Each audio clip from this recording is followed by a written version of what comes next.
I call the meeting to order. Would everyone rise for the pledge, please?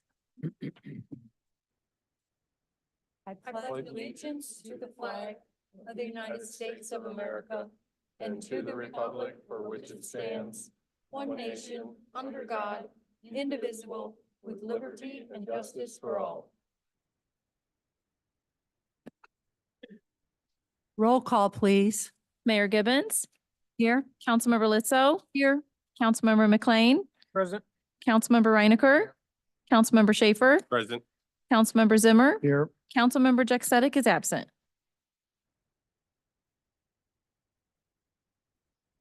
Introductions, recognition, and presentations. We'll move straight to public hearings.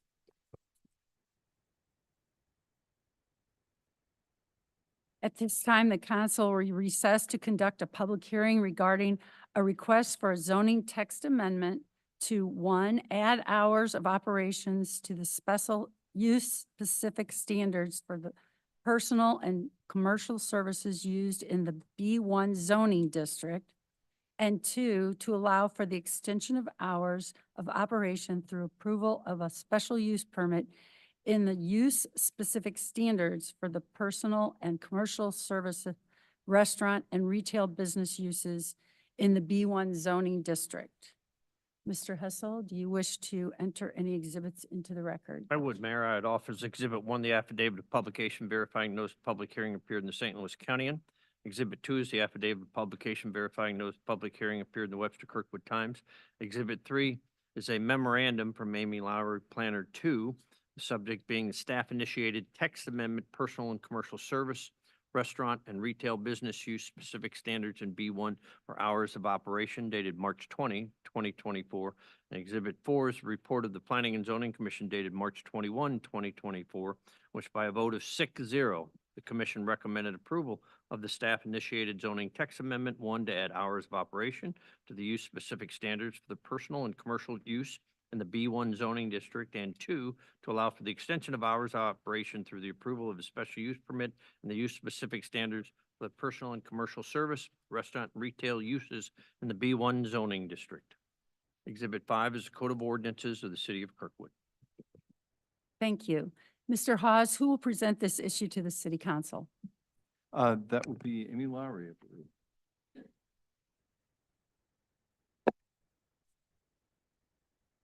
Good evening, Mayor and Council. In review of the zoning code, staff realized that in the B1 Neighborhood Business District, we have restricted hours for restaurant and retail uses, but not for personal and commercial services use. The definition of personal and commercial services is up on the screen, and it includes health and fitness studios and other uses that may have early morning hours. Staff is concerned that such uses may have an adverse effect on residential neighborhoods if not limited in hours. We also believe that other uses in the category could be limited due to their customer-based operations. So both in the retail and restaurant uses, they shall not operate between 11 p.m. and 7 a.m. So the B1 zoning district seeks to encourage commercial services and shopping that serves neighboring residential districts.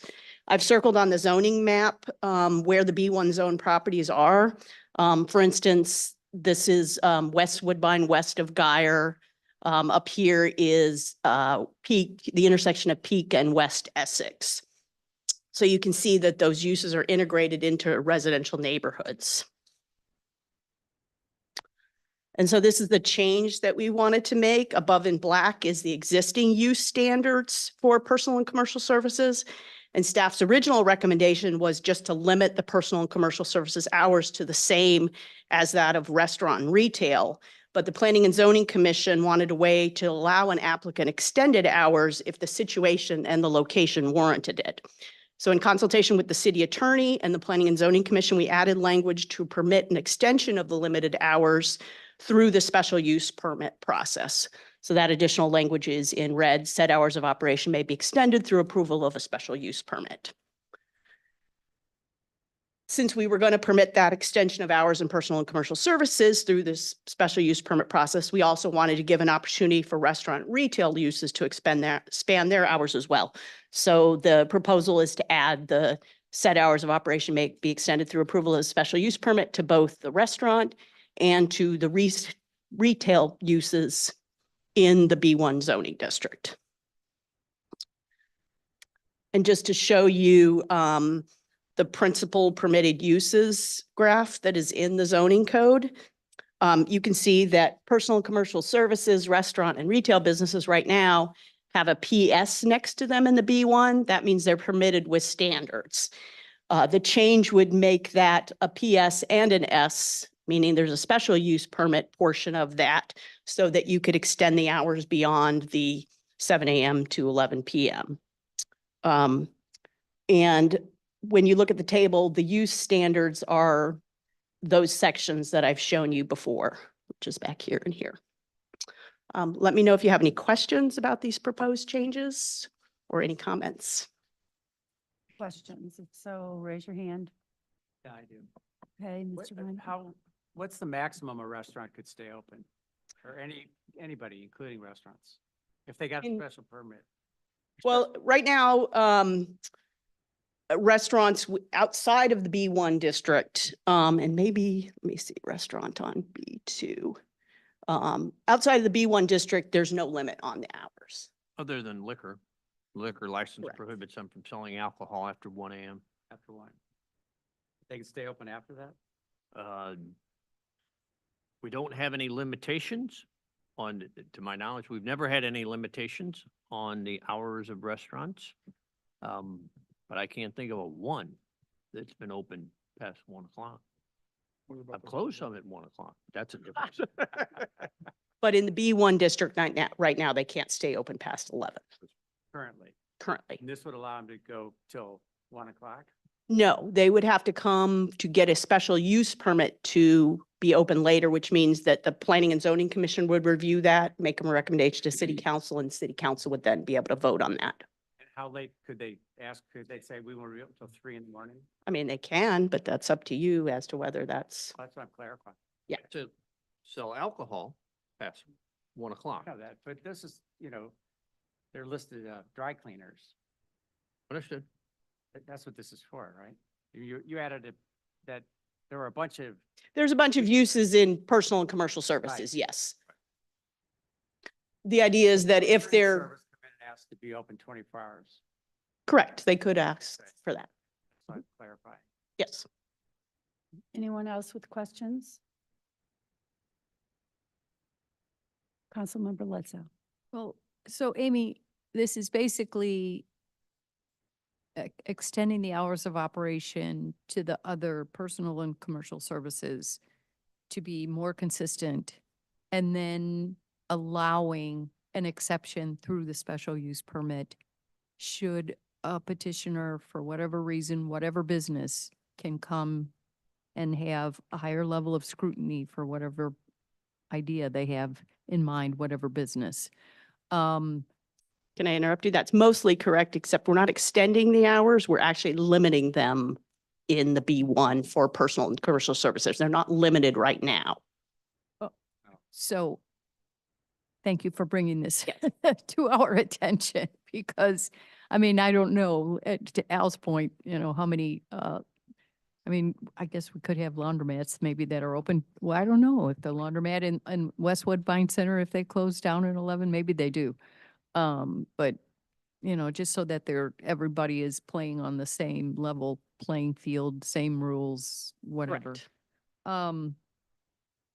I don't know if an SUP, a theoretical, hypothetical SUP would then bring other conditions like noise canceling walls or additional obvious, maybe parking. I don't know. You've got square footage right now, and I thought there was a potential for a larger space.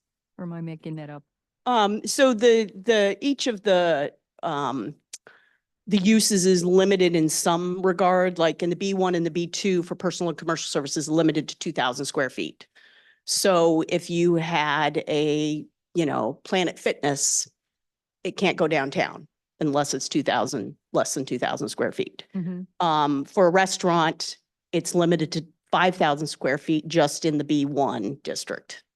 And then and I'm sorry, I didn't it's in the ordinance, but my slides are not entirely correct because the limitation on the use specific standards this is just in the B1, sorry, the 5,000 square feet. And the tenant space is just in the B1. That 15,000 square feet though, for a retail business. I'm just wondering, like, was this all just staff was reviewing the code, or you've got, let's say, for example, a property in the West Woodbine B1 district that who knows what, I mean, it's currently for sale or lease, whatever. If you're sort of trying to get ahead of the ball on, what new uses might come about for that property. Or how, Is there a specific property or just? well, the general? Graham property is a large property that I'm just wondering, how it would fit in, Sorry. like, if this would make it easier. Yeah, so one clarification, so the tenant size restrictions are in the code now, Mm-hmm. right? So those aren't being proposed new. Those were put into the code in 2021 when the whole purpose of what we were trying to do is balance while trying to encourage businesses in these B1 districts, as long as they were following the style or the form of business that we wanted there, meaning they're not these big box operations, they're more neighborhood scaled, and that they keep hours of operation. So all of that is in the code currently. But yes, in staff seeing recent properties open up and hearing different questions, we started to look at these rules and said, well, thinking about certain uses in the personal and commercial service, we said, a lot of those could be open earlier or later, and we probably should have those same restrictions. So it's just one of these things where we're proposing a fine tuning of something we didn't think about when we did the code in 2021, and which we've told you many times. I'll continue to tell you that's still going to happen. It's never going to be a perfect code. And as we find these, we'll keep coming to you with them. Mm-hmm. Well, it's Yep. always, it's a work in progress. Yep. Yes. Yep. I think that's all I have right now. Thank you. Any additional questions? Yes. Thank you, Mayor. Are you aware of any businesses this will affect currently? It will affect some businesses, but if they have, for instance, the Bar X Fitness, which is out here, they're already operating under a special use permit. And that special use permit allows them to open at 5 a.m. So that won't change. And then there is a fitness studio on Big Bend also that in their occupancy, they did put earlier morning hours. So we would consider that now as a existing business that it's legally non-conforming. So if you're already in, we're Right. not going to change your hours, but it's, So other than going those two, forward. there's no others then? those were the two that Sure. that came across. I didn't do a Okay. citywide. Thank you. Any additional questions? Okay. Do we have any comments from the public? Mayor and council, there are no requests for comment at this time.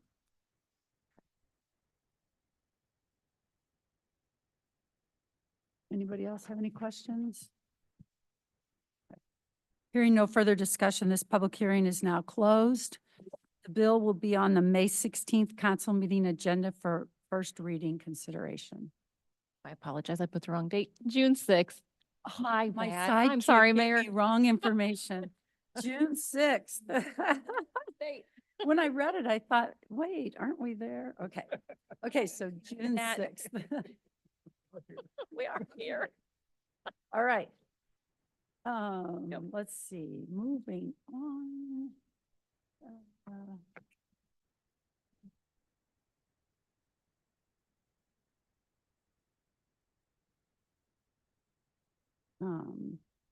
No, we already did that comment.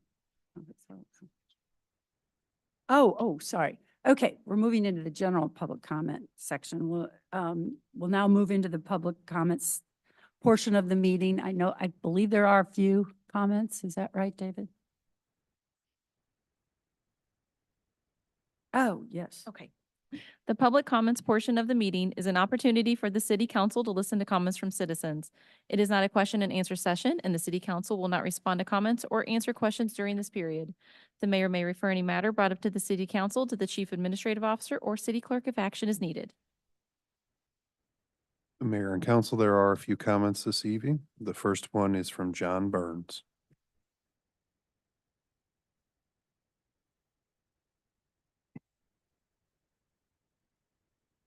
Evening, John Burns, 1881 Charmwood Court, Kirkwood, Missouri. So I would be asking questions about the park that's going to, looking at a contract to have all the facilities demolished. And I'm sorry, I'm coming to this without really knowing what that includes. I assume it includes the fences, the lights, and all this for almost $100,000. It seems like a pretty good price. So I'm hoping that whatever's going on, there's a plan of why it's being done for a purpose as opposed to just kind of cleaning the grounds right now. Until there's a purpose established, that's a lot of money to spend as opposed to just mowing the lawns and trimming up the place. Also, I have a second interest in this. I just came from a meeting today with the Merrimack River Recreation Association, which I've been a member of almost 20 years. And they discuss projects along the Merrimack River. This is composed of state, county, and city townships. They are all welcome to be represented in this meeting. So we hear from Missouri Department of Natural Resources, Corps of Engineers attends it, typically GRG attends it, and they bring up what's going on along the Merrimack, and sometimes it's an opportunity to synergize. So that's another reason I'm very interested in what's happening here. So, but the bottom line is I hope before we spend that kind of money, we actually have a purpose identified, and I'd like to know what it is. Thank you. Will you be able to stay till the end of the meeting, John? I will if I somebody think else. that you'll hear Okay. some discussion. Okay. Ron Rozika.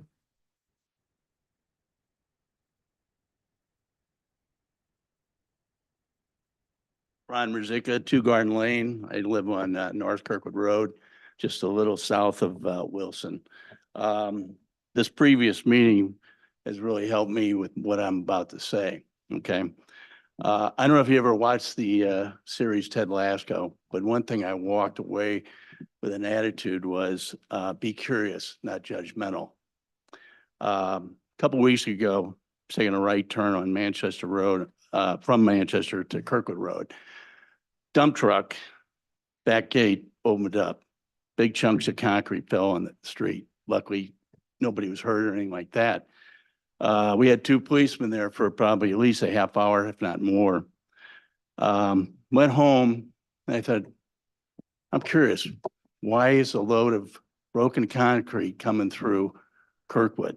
So I went back, cornered the driver. He was very apologetic and everything else. And I said, no, I'm not mad at you.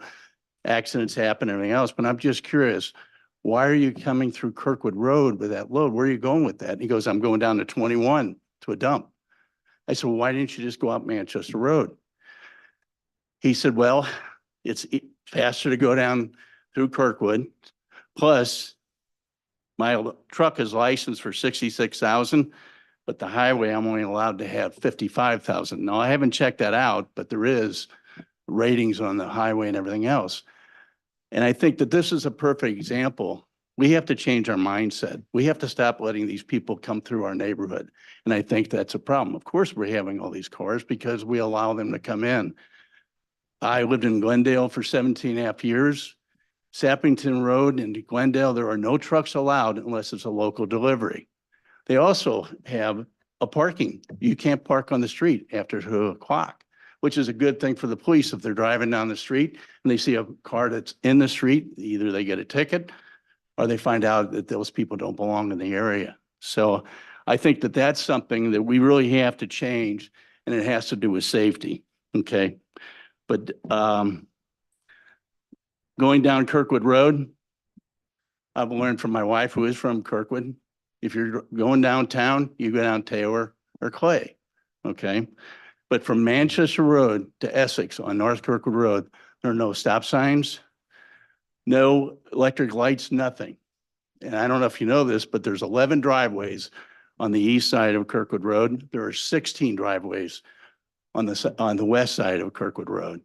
So with everything that's going on right now, we have the Big Bend, we have South Kirkwood Road, we have Kirkwood North by the James. And I don't know if you're aware, but MoDOT is coming in. We call it the Lindbergh to Swan project. They're coming in and repaving, expanding the sidewalks and everything else. So we've got all those projects going on right now. So, and according to Chris, they're still in design that what we can do to correct the safety and everything else in the area.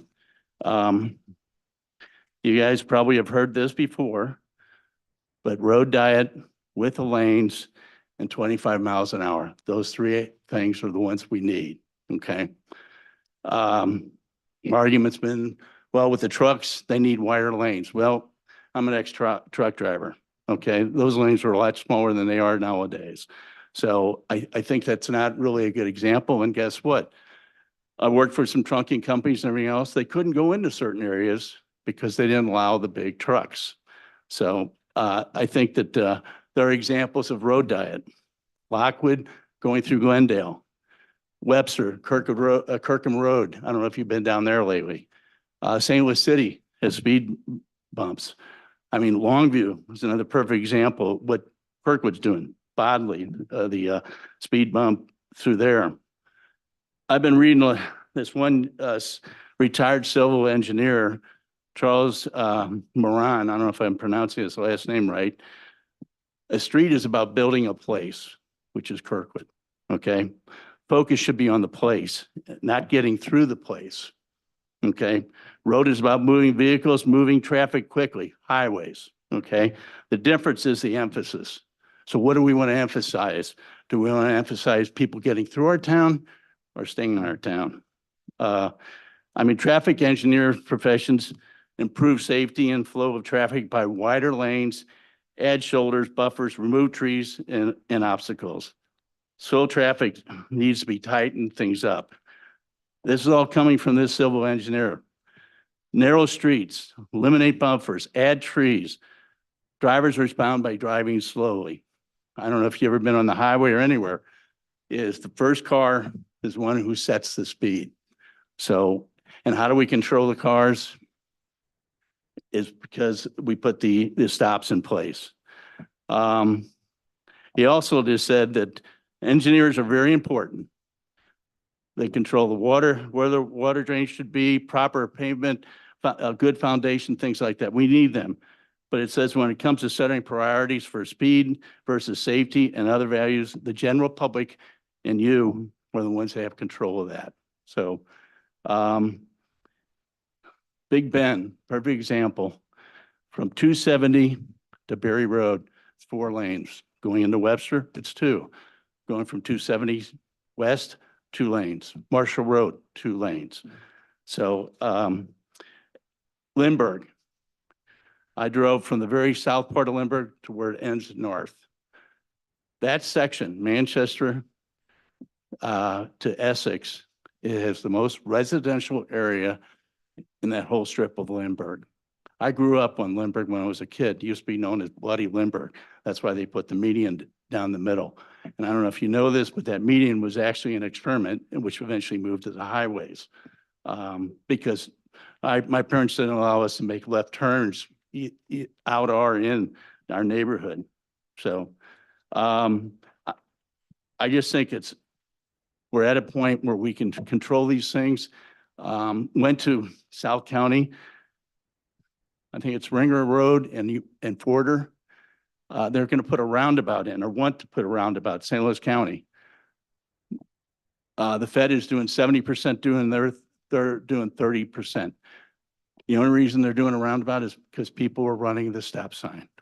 So the county is willing to put $630,000 on a roundabout, which I would say is close to maybe Doherty Ferry and Guyer, same type of intersection. So I think that we just need to get with the county, get with MoDOT, and try to get them to help us control what's going on in our city. So I appreciate it. Thank you very much. Michael Carmody.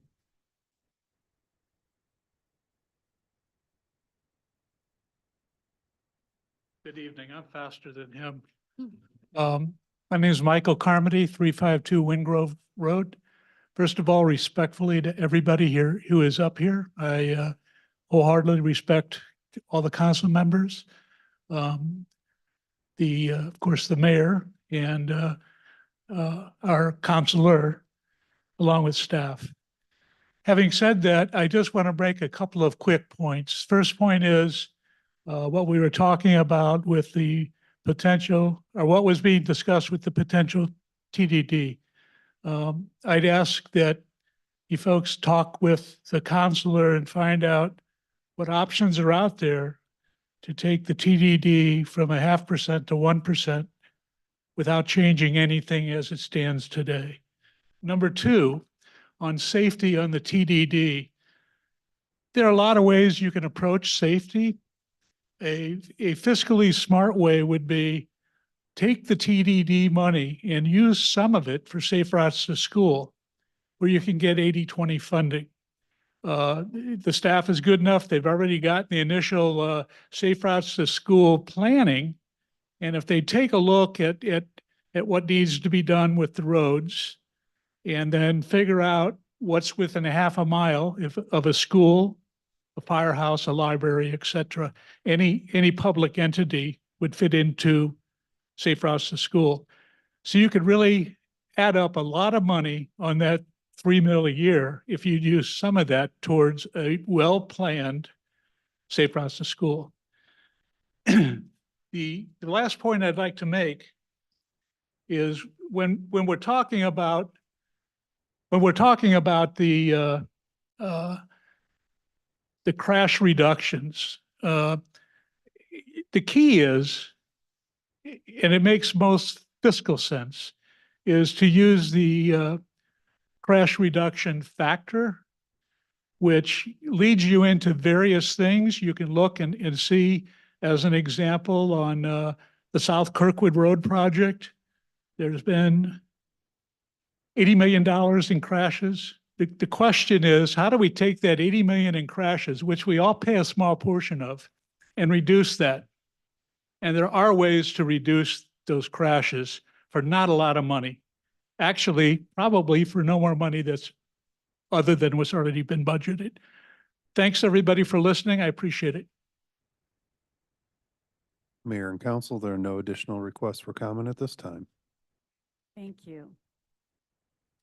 We'll move to the consent agenda. Is there a motion and a second to approve the consent agenda? Motion. Second. Are there any questions or comments?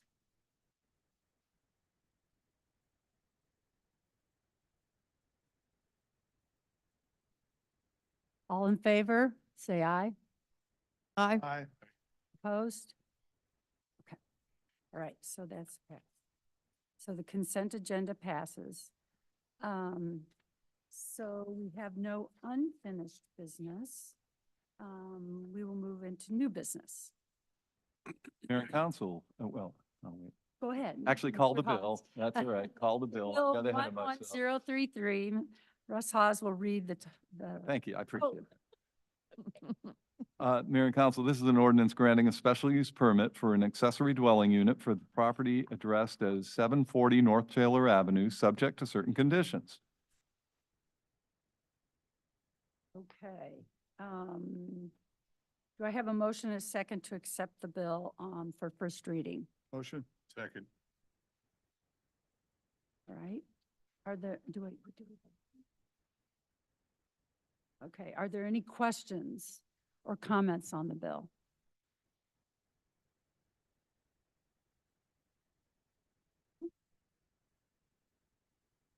Okay, we'll go into our vote. All in favor of the first reading approval of Bill 11033, please say aye.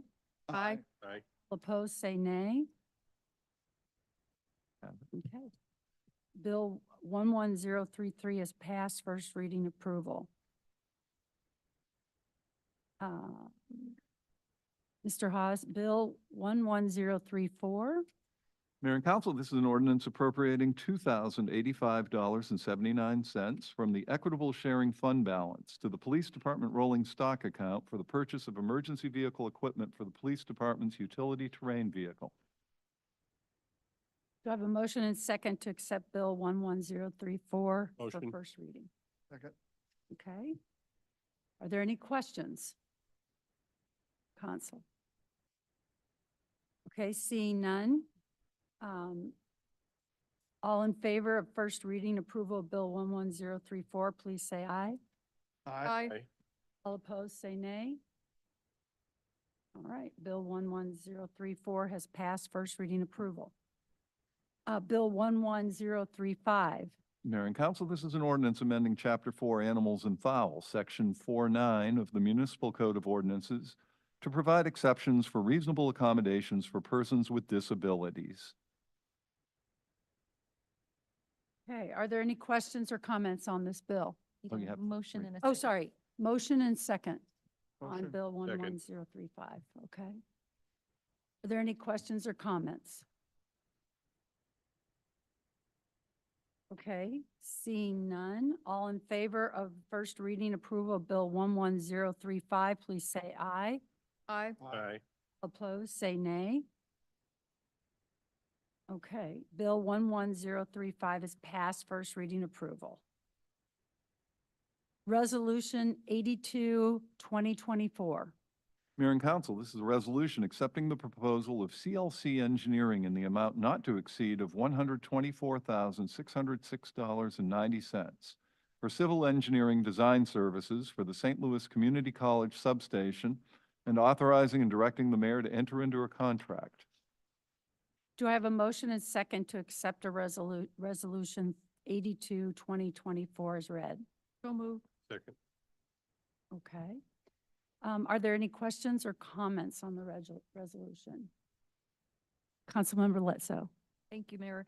I wonder, could we get a little information about this? Is this replacing an existing substation on the campus of Merrimack, or it's a new substation for their new campus that they're working on? Mark Petty, who couldn't be here today, indicates that it basically replaces a transformer farm on the campus with a much more secure and safe substation type scenario.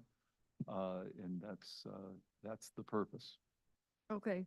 And I had a question actually about the RFP process that CLC was chosen. They were the highest bidder, but something about they offered a wider scope of work than the other suppliers. Just, do you have any information about that, Russ? I don't have information specifically on that, but I can get it to you before second reading if it passes Okay. first. Yeah. Oh, no, I'm that's sorry, what- it's a resolution, so it won't. Yeah. I don't was- have specifics on yeah. that, no. Like CLC overfulfilled the plan, was Utilico and Farnsworth, they failed to respond properly, or you don't know? I don't have the specifics on that. I do know that our procurement process vets all responses against what is needed and appropriate, and qualified bidders, the lowest qualified bidder typically receives the approval. And the word CLC, if qualified here is that- is the That's operative word. defining, that is Okay. correct. All right, okay, thank you. Mhm. Councilmember Reinecker. I think Nancy's got a great point. I mean, it's twice the other bids and nobody can explain why. Councilmembers, Explanation. okay, Councilmember Zimmer. Answer that, I would like to make a motion to continue this to the next meeting. A second. Second. All in Russ, favor? do you know whether or not there's an issue with continuing? Oh, I don't believe there's an issue with continuing. I would have said something if I thought it was. an Okay, issue. so there's no time sensitivity on I'm this? not aware of any time sensitivity on this, and I'm sorry Mark couldn't be here tonight. I think he Okay. had a conflict that prevented him from being here, or he Okay. would have been answering these questions. Yeah. Okay, so we have a motion on the table. All those in favor say aye. Aye. Opposed, nay. Okay, so this bill will be continued to our next meeting on June, June 6th. not May 16th. No, May. Okay. Or the resolution. Sorry. Okay. Okay. So now we are moving to, Resolution 83, 2024. Do I have a motion? Oh. Or, Mr. Hawes? Mayor and council, this is a resolution accepting single source quotation of Schulte Supply at the rates provided in the rate sheet, copy of which is attached hereto and incorporated by reference herein, for Neptune water meters, parts and supplies for the water department on an as-needed basis for an initial term of 12 months with the option to renew for up to 4 additional 12-month terms, pending budgetary approval, and authorizing and directing the mayor to enter into a contract. Do I have a motion? So moved. Okay. Are there questions? So, I'm looking at I our know. plumber. well, I know, I understand. So I asked the question, why we're just stuck on Neptune water meters. There are many other companies that are out there that do this as well, like Badger and some other ones. What I was explained to is, and I'm gonna do this in layman's terms, the water meters that we have at our homes that read our water usage that comes back to the city that we get billed for, when it was initially installed, were all Neptune. So we are limited to Neptune only meters, and so we are required to buy their equipment through and through, because that's what went in originally. I would just say for future, when we're buying something like that, that we aren't pigeonholed into a single source to get it. We have no choice at this point in time, but Mhm. that's just something for the future. Thank you for that explanation. Did I get that right or pretty close right Mhm. now? Yeah. Mr. Hawes, we recently, several years ago, I don't remember exactly what year, we went through water meter replacement. Mhm. Were the original ones Neptune and were they replaced with Neptune? We remember how that worked because. I'm going to turn that over to David Weidler because I think he was procurement director at that time, so he would have great familiarity. Excellent.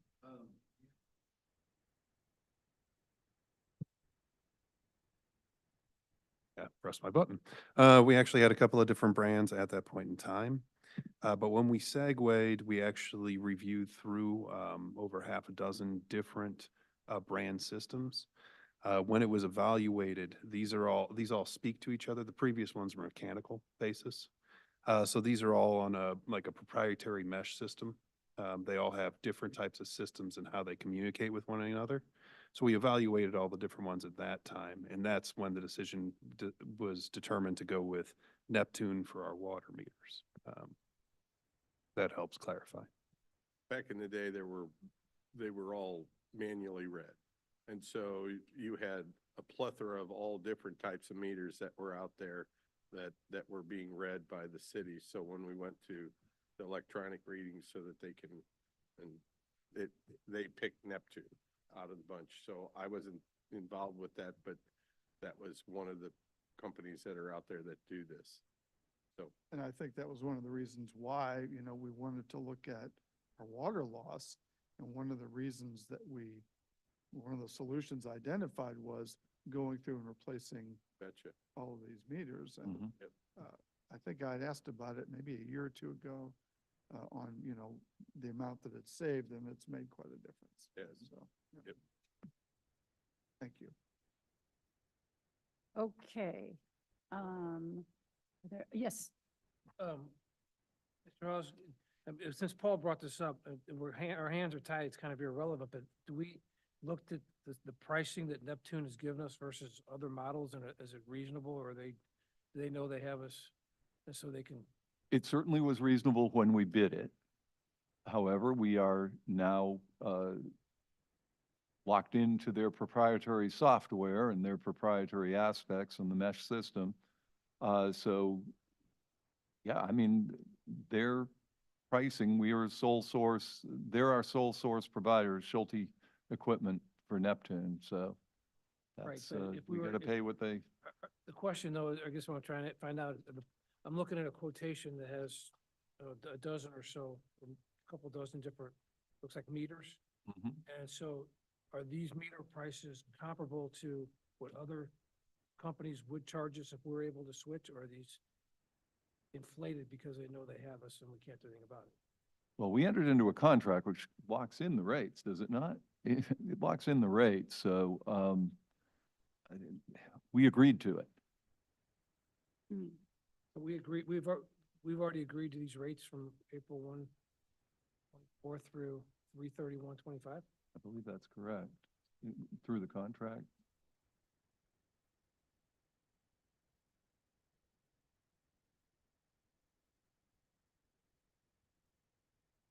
The original contract kind of laid out the grounds for an a mutual understanding for an escalation over inflationary increases. So there's increases, but we are not contractually bound at this moment until this gets approved.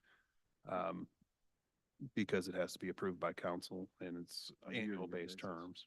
So are these rates then based on, it's a base amount that's been increased based upon an inflation rate? Yeah, every year.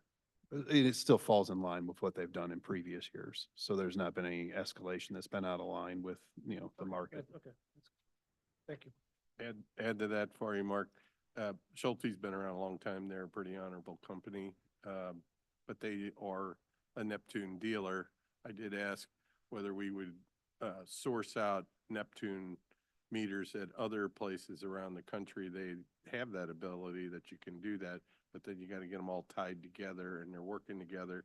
And they keep our equipment there for us as well. So today, the way things are of getting things when you need them, they've been very good so far of supplying what we needed. I just want to make sure we're not getting taken advantage of because I they know that. agree, That's- 100%. That's right, that's all. Yeah. Okay. I got you. Any other questions? Okay, roll call, please. Mayor Gibbons, Yes. Councilmember Lizzo, Yes. Councilmember McLean, Yes. Councilmember Reinecker, Councilmember Schaefer, Yes. Councilmember Zimmer. Yes. Resolution 84, 2024. Mayor and Council, this is a resolution accepting bid of NB West Contracting at the rates provided in the memo, copy of which is attached here too and incorporated by reference herein, for the purchase of cold mix asphalt materials for the street department on an as-needed basis for an initial term of 12 months with the option to renew for up to 4 additional 12-month terms, pending budgetary approval, and authorizing and directing the mayor to enter into a contract. Do I have a motion and a second to accept Resolution 84, 2024 as read? Second. Are there any questions or comments on the resolution?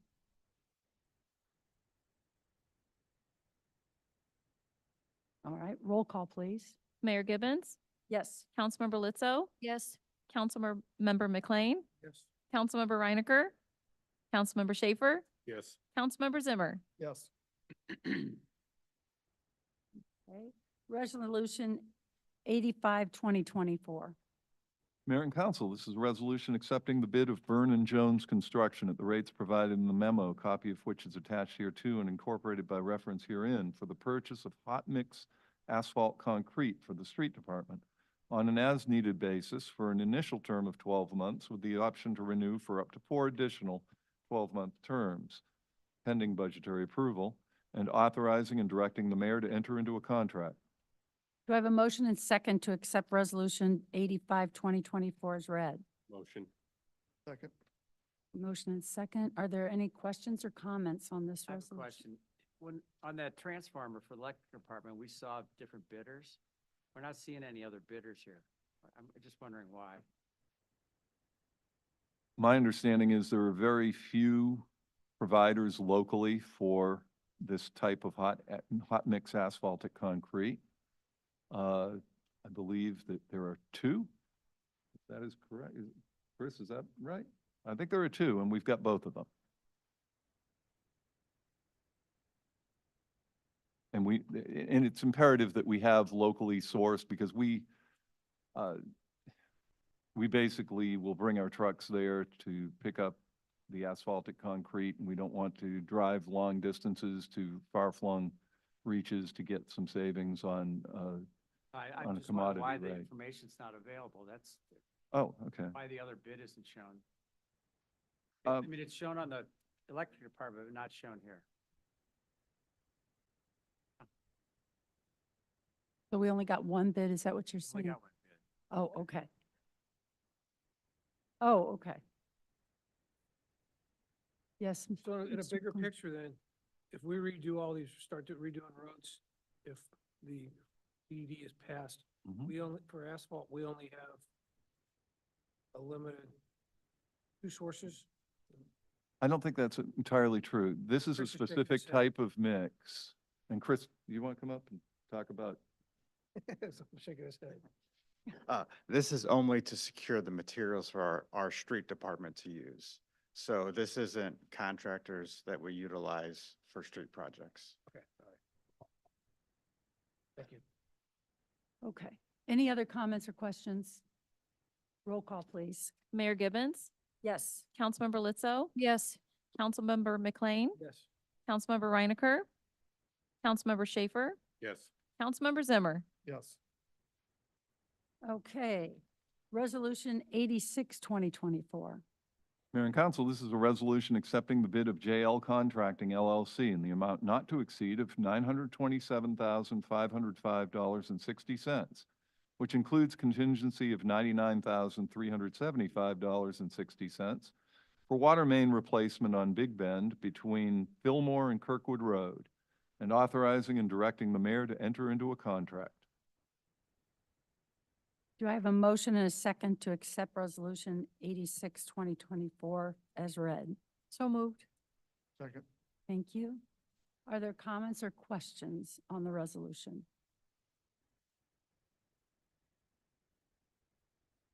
None? Paul- Yeah, Oh, go ahead, if you're ready. Councilman Schaefer? So I talked to Russ about the contingency part. I wanted to make sure who oversees the $100,000 of extras if found while they're doing the job. I also asked, make sure that the streets were included, we're putting them back. I asked for a breakdown of how much is cast iron plastic mix that we're doing for water main replacement. He's answered all my questions. I understand that staff will be overseeing a lot of this, and so I'm good with what's been proposed. We certainly appreciate your expertise. A plumber around, doesn't it? It's Councilmember Reinecker.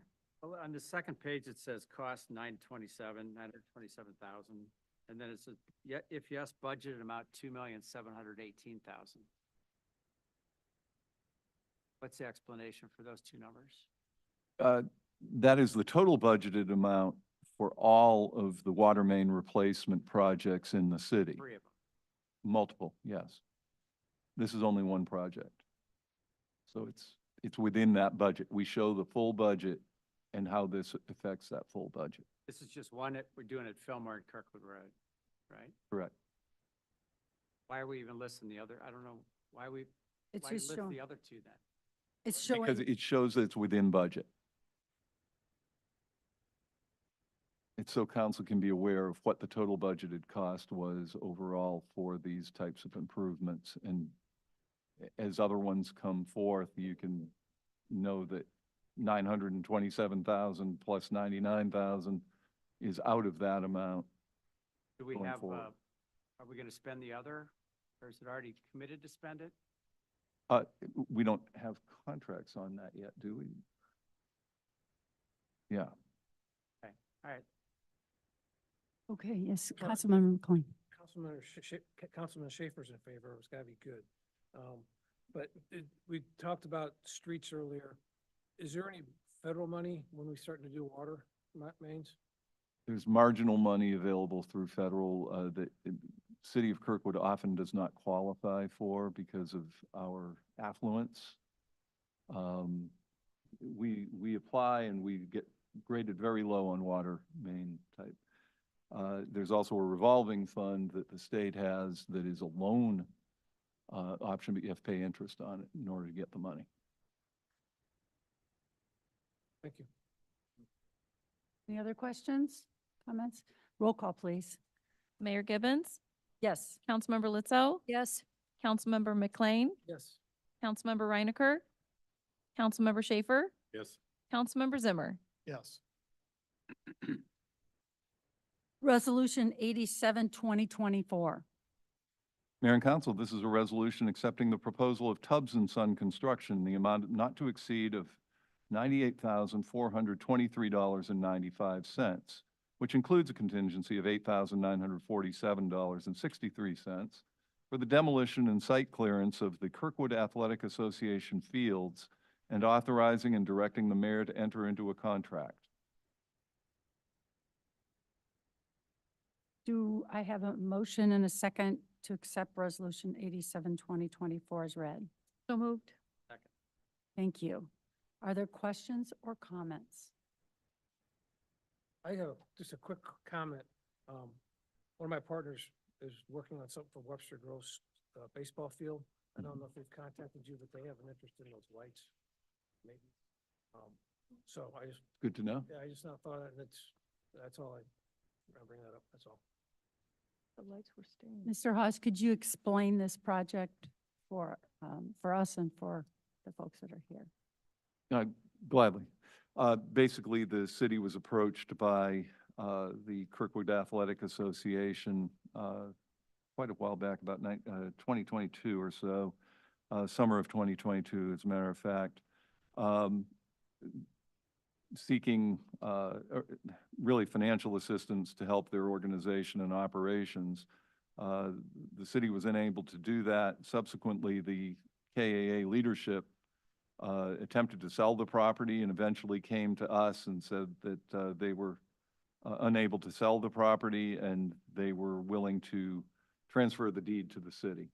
City Council considered the options before them and the implications of accepting the transfer and so forth. And the city now owns the property. The deed has been transferred. The property is in a state of great disrepair. It has been vandalized. It has been broken into. The buildings are in not good condition. It was determined by staff that we should recommend to basically demolish the hardscape there and allow the property to possibly be adjusted with something different in the future or whatever a future council or this council may wish. But the step that needs to be taken before all others is to demolish the hardscape and the buildings. And that vandalism has happened time and time again, is my understanding. Over and over, that is correct. We've tried to secure the property, and it's virtually impossible to secure against these vandals and criminals who are stealing wire and everything. So it's just, it's at a point where it's unsalvageable in everybody's estimation. Therefore, we recommend this demolition. I would also add, pardon me, Mayor, I would also add in response to Mr. Burns' suggestion that it would make more sense to identify the use before you spend this kind of money. It's my advice to the city council to address those structures because they are an attractive nuisance under the law, and we're creating rather significant liability exposure to ourselves if we allow those structures and things to remain for any period of time. So it's been, from a legal standpoint, it's my recommendation that we move forward to remove those attractive nuisances from that property. Is it correct that the lights are not coming down? That is correct. The lights will remain, and we will eventually store them and possibly sell them or utilize them somewhere else in the city. That's to be determined, and that will be up to council. Other questions? Comment. Yes. So just one comment, again, going back to plumbing again, sorry. Water gets disconnected at the water main, but the lateral sewer that feeds that building needs to be disconnected at the main, not capped at the lateral. And the reason why is we're still responsible for that lateral all the way up to the main. So it needs to be terminated at the main, not terminated at the building where a lot of demolition happens these days. And that's the way it'll be done? So that's what I'm requesting. Okay. Do we have a, We're getting affirmation that that is the intent here, so. okay. Perfect. We'll abide. Councilmember Letzow. Well, I just wanted to add to the discussion that a major factor in this whole transaction with KAA is the fact that those fields lie in a floodplain which tends to flood with some increasing regularity. So it's through that situation caused KAA, basically led to their inability to maintain a consistent program with baseball fields and all of that, incurring additional costs, having to refund fees paid by the kids and all of that. I mean, this is, my son played down there. It's definitely a disappointment, but that property, which now belongs to the city of Kirkwood, it's not part of the Parks Department until we decide what to do with it. Deeding it to the Parks Department has a whole other array of requirements and provisions imposed on how the property can be treated. But this is a necessity that we do, at least I do, with somewhat a heavy heart, because there's lots of memories down there, but it really is a necessity, as the city attorney noted. It is an attractive nuisance. We've had and a very large potential legal liability for the city because we are now the owners. So it's really out of necessity that we try and get this demolished and into a condition that can be much more easily maintained by just mowing, and then we can figure out what is the eventual disposition of this property. That's all. Thank you. Okay. Any more comments or questions? Seeing none, roll call, please. Mayor Gibbons, Yes. Councilmember Lizzo, Yes. Councilmember McLean, Yes. Councilmember Reinecker, Councilmember Schaefer, Yes. Councilmember Zimmer. Yes. We're going to move into city council reports now, but there's something that I'd like to mention. This week, I went to a presentation by an organization called Swim On Foundation. And I just really wanted to, so we're going into the swim season, and this organization is really trying to educate the public about drownings.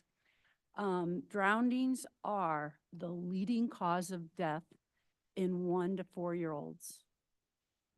More children die from drowning than motor vehicles, fires, and poisoning combined. So it's a really important thing for us to emphasize. The second leading cause of accidental death for children 5 to 14 is drowning. So Swim On Foundation is doing CPR classes, and I might see if we can get the council to do that one of these days. They also have these awesome, easy in your pocket how to administer CPR. They also train on safety in pools. They do something that I think is really awesome, because most of the drownings that happen in these children 1 to 4 happen while a parent is in charge. So they have something called Water Watcher, so that the person who's in charge of watching wears this, and if they need to excuse themselves or go to the bathroom or get on the phone for some reason, they hand it to another person that then that's all they're doing. So I think it's really important. And if anybody wants any more information, please look up Swim On Foundation and you can learn more. Okay. Other, yes, Wow, Councilmember thank you Watson. for that, Mayor. That's amazing. Thank you for the information. And I mean, that seems like, a rather simple solution that's going to help save lives. I mean, not prevent all of them, but I think it helps make a start and calls attention by bringing it to people's attention of the dangers of even just a small amount of water for Yes. small children is very dangerous. So, I would like to invite, the community to a town hall talk at the Kirkwood Performing Arts Center this coming Tuesday, May 21st, from 6:30 to 8 p.m. Discussion, this is the Kirkwood and Brentwood Police Departments in cooperation with the U.S. Drug Enforcement Administration. We'll have a 90-minute discussion, free and open to the public, about current trends, the fentanyl crisis, hidden in plain sight demonstration. I don't know, do we have this, we have something on the website or social media about this, Russ? If you have questions, contact Officer Gary Baldridge. But interesting talk about more how to try and keep our community safe. Thank you. Thank you. Councilmember Schaefer. Thank you. Went to library board last night for being the liaison now. And so I wanted to publicly thank Ben Clark for being president and chairperson for the library board for many years. Runs a pretty tight ship, let me tell you. And then they had elections last night and Patty Smith was elected to replace him. So thank you, Ben, for your service to the city. Anybody down here? No? Okay. Uh-oh, I lost my. Let's see. John, take it away from you? Yeah, I think he did. No. Okay, city attorney report. Right? No, Chief Did I forget? Administrative Officer. Sorry. Chief Administrative Officer's report. Mayor and Council, there were two continued items from my Chief Administrative Officer report continued to this evening, and I'm going to cover the first one. There have been changes to both of them, so let's just discuss. The first is the city did receive an application for a liquor license from 7-Eleven store number 19571 or 7L. 639 West Woodbine Avenue to sell intoxicating liquor in original package plus Sunday. The request would normally just need a city council approval by voice vote. It was continued. Since that continuation, the city has received word from the petitioner that they no longer are petitioning for a liquor license and in fact are no longer planning to operate that store. So should make a motion to remove it from the agenda, please? Motion. Not a roll call. All those in favor, say aye. Aye. Aye. Opposed, nay. All right. And the other item I have is the city received an application for a liquor license from Sri Lakshmi BP, 10901 Manchester Road, to sell intoxicating liquor in original package plus Sunday. Again, this would have normally needed a city council approval by voice vote. However, it was determined through further analysis that it really does not need to be on this agenda. I'll let Mr. Hessel take it from there if you would like. Let me try as best I can. When I reviewed the facts previously, I was under the impression that the application for the liquor license was in fact an application for the issuance of a new liquor license to a new business owner. That was based in large part because the applicant, Sri Lakshmi BP LLC, didn't match up with the existing business license or liquor license, because that was issued to One Stop BP LLC. The confusion lies in the fact that the prior owner did business as One Stop BP LLC. In the filling out of the documents and the conversations with finance, it was the business license and liquor license were errantly named in One Stop BP. That's just a fictitious name. The proper business owner throughout this period of time has been Shirlakshmi BP LLC.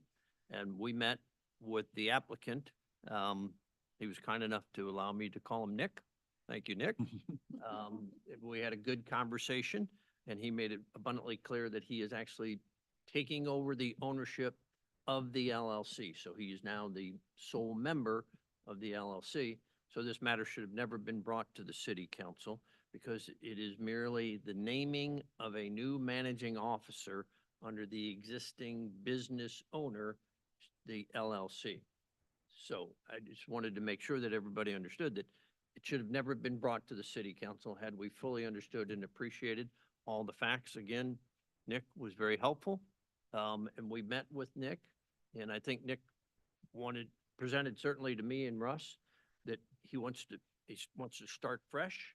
He understands the problems that we've had, this location with the prior owner. I've read to him all of the offenses that have taken place in the past.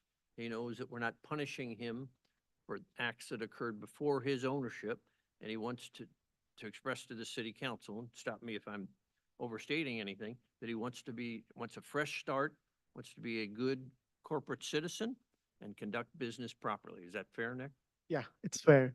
And a very good evening to everybody. So my name is Nihar Garlapadi. So I took over this business, I'm buying the whole LLC, this Kirkwood 10901. So previously I heard, and I have a meeting with John and Russell, on Tuesday, they explained me what happened before. So when I signed agreements with my lawyer, the previous owner did not told me anything, what's on the property and what's going on. So I got a strict rules and the ID verifications on the mobile verifications. We have an app called Show Me ID. So everything is under my control. I'm taking this opportunity to get on in the city, very good citizen. So and I have the other businesses located in the Sunset Hills. It's been a 1 year.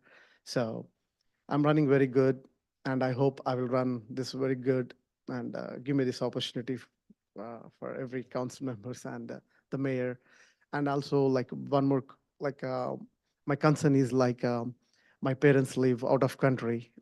So when I visit out of world or out of United States for 1 month, 2 months, if employee do wrong, the bad hits very quick and the good things will happen very slow. So if anything happens, they will do any mistakes and they will sell tobacco to somebody or underage people. So when I talked to John, there is only the last chance to revoke the license on this Sri Lakshmi BP. So I told to John that I'm the new fresh starting, so I need some opportunities, 1 or 2, because when I'm not in the city, when I'm out of the country, something wrongs in my store, my employee do anything wrong, that's not in my hand. So that's only my concern. Just I explained to him. So he said, yeah, that's fair enough. So yeah, so at end of the point, I will be either good taking care of that property business Okay. the coming days, and I'm keeping a big signboard that stating that it's under new management. Okay. And Nick, as I explained to you, we're not blaming you for the prior acts, but that location now has a cloud over it. So I understand that you may be out of the country at various points in time. So I'm going to emphasize to you publicly, as well as I did privately, that you need to make sure that those people who are working for you know and understand that they absolutely must comply with the law. Yep. And if in fact we have a repeat of the kinds of offenses that took place there, particularly the sale of alcohol to minors, there's very little grace period. Yep. If you violate the law, there are consequences to that. So we're not going to blame you for the prior acts, but Yep. you need to make sure that your employees clearly understand that they must fully comply with the law. Definitely. And I also mentioned to you, and again, I want to state publicly, that there are, I'm going to loosely characterize them as gambling devices Mhm. within that store. This was a special use permit to operate a convenience store and a gas station. I'm not sure how those devices add one thing to the operation of that business. As I told you, as a matter of law, I can't tell you that you must remove them. I can tell you that there's litigation that is pending as to whether or not they are in fact illegal and whether or not they can be removed. And if it was up to me, I would find in favor of that they are illegal gambling, but that's not up to me. So my point is that it would go a long way to starting with a fresh start and showing that you're a good corporate citizen by considering removing those gambling machines from that location.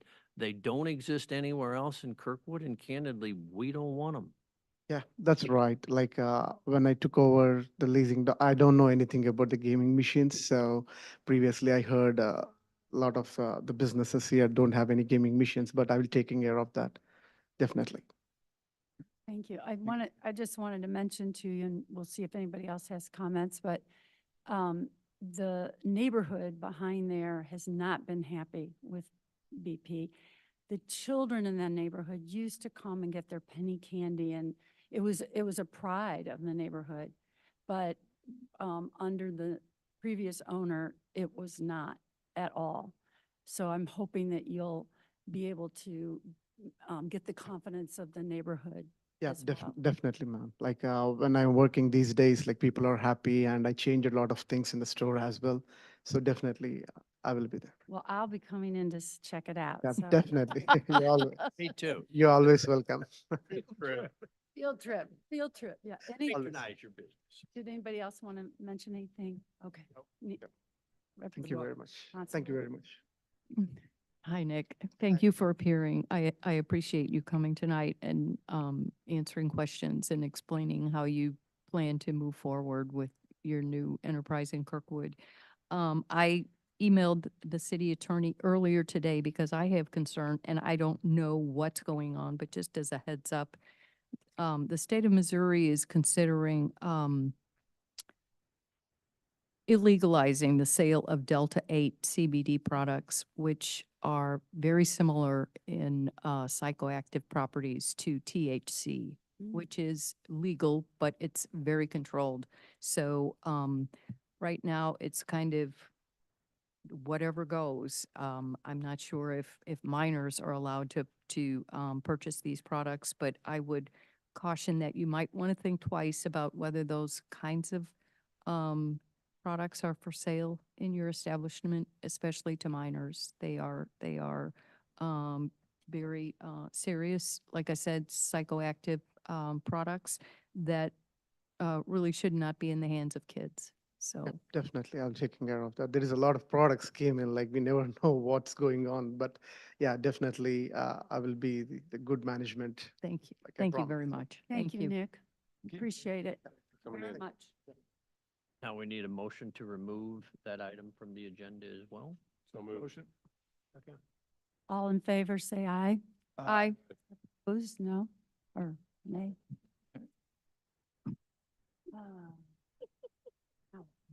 City attorney reports, and I have nothing to yeah, so- report, Mayor. Okay, all right. City clerk reports? Okay, city clerk report? Yes, Your Honor. I have one thing to report on, which is the report of the May 15th, 2024 meeting of the Planning and Zoning Commission. The following action was taken. By a vote of 7-0, the commission recommended approval of a zoning map amendment from B4 Planned Commercial District to B2 Central Business District at 119 West Woodbine Avenue. A public hearing will be scheduled for this. By a vote of 7-0, the commission recommended approval for a special use permit for outdoor dining for Snarf's Sandwiches at 10935 Manchester Road, Suite 200. A public hearing will also be scheduled for that. And that's all I have. Okay, seeing no further business, this meeting is now adjourned. The next regular scheduled meeting is June 6th. Thank you.